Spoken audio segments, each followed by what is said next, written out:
Nah, mengenai adanya jalan kaki dari Musdalifah ke Mina itu disebabkan karena takut nanti kepanasan. Jadi kemah-kemah di orang-orang sebelah itu Nigeria itu jalan kaki. Usai melaksanakan wukuf di Arafah, sejumlah jemaah haji juga terpaksa berjalan kaki dari Musdalifah menuju Mina usai menjalankan mabit atau bermalam di Musdalifah. Jemaah memilih melanjutkan perjalanan dengan berjalan kaki sejauh 4 km karena operasional bus pengangkut jemaah dari Musdalifah ke Mina terhenti. Terkait munculnya sejumlah permasalahan itu, Menteri Agama Nasaruddin Umar membantah jika ada jemaah yang terlantar. Semuanya hanya menunggu kedatangan bus. Isu bahwa ada yang terlantar seperti yang dipirakan itu hanya menunggu penjemputan bus dari tempat pemberhentian itu kepada kemahnya masing-masing. Jadi itu sebetulnya tidak benar bahwa ada yang terlantar. Bahkan itu hanya menunggu bus untuk pindahkan ke hotel yang cadangan itu. Bahkan hotel cadangan itu juga dikasih sajadah, dikasih termos oleh pemerintah kerajaan Saudi Arabia dan kontainer-kontainer makanan minuman itu lebih mewah daripada yang kemah-kemah yang biasa. Menak Nasaruddin juga mengklarifikasi banyaknya jemaah yang jalan kaki menuju Mina karena tidak sabarnya mereka menanti bus di tengah kemacetan. Hal ini juga terjadi pada jemaah negara lainnya. Menak pun meminta maaf atas masalah yang terjadi pada penyelenggaraan ibadah haji 2025. Tetapi kemacetan itu bukan hanya Indonesia mengalami, tapi semua negara mengalami kemacetan. Nah, mengenai adanya jalan kaki dari Musdalifah ke Mina itu disebabkan karena takut nanti kepanasan.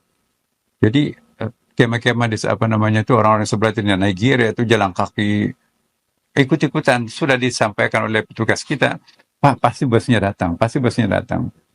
Ya, dia tidak sabar, karena tidak sabarnya dia jalan kaki.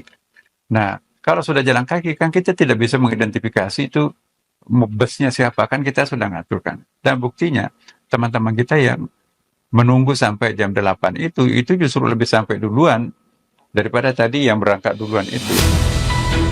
Banyaknya caratan masalah haji 2025 diketahui pemerintah Arab Saudi hingga sempat mewacanakan pemotongan kuota haji 2026 hingga 50%.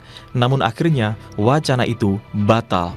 Wakil Ketua Badan Penyelenggaraan Haji Dhanil Ansar Simanjuntak bilang, Kementerian Haji dan Umroh Saudi hanya memberikan peringatan kepada Indonesia untuk memperbaiki tata kelola pelaksanaan haji dan umroh.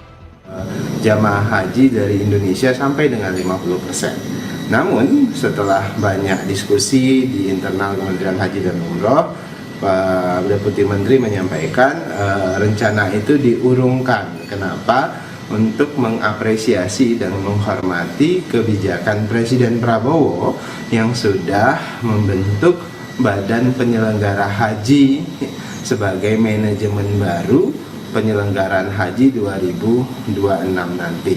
Apresiasi tersebut disampaikan oleh Kementerian Haji dan Umroh. Kenapa? Karena ada upaya Presiden untuk melakukan perubahan manajemen dan tata kelola haji di Indonesia, sehingga mereka percaya penyelenggaraan haji 2026 nanti akan jauh lebih baik karena ada perubahan-perubahan manajemen, perubahan-perubahan personal yang nanti akan membantu penyelenggaraan haji akan jadi lebih baik. Seperti diketahui, ibadah haji wajib bagi setiap muslim. Indonesia sendiri mendapatkan jatah terbesar hingga 221.000 jemaah di musim haji tahun ini. Untuk berhaji, selain menunggu bertahun-tahun, biaya yang dikeluarkan pun mencapai puluhan juta rupiah. Sehingga diharapkan adanya perbaikan pelayanan ibadah haji agar masalah yang terjadi hampir setiap tahun tidak kembali terjadi.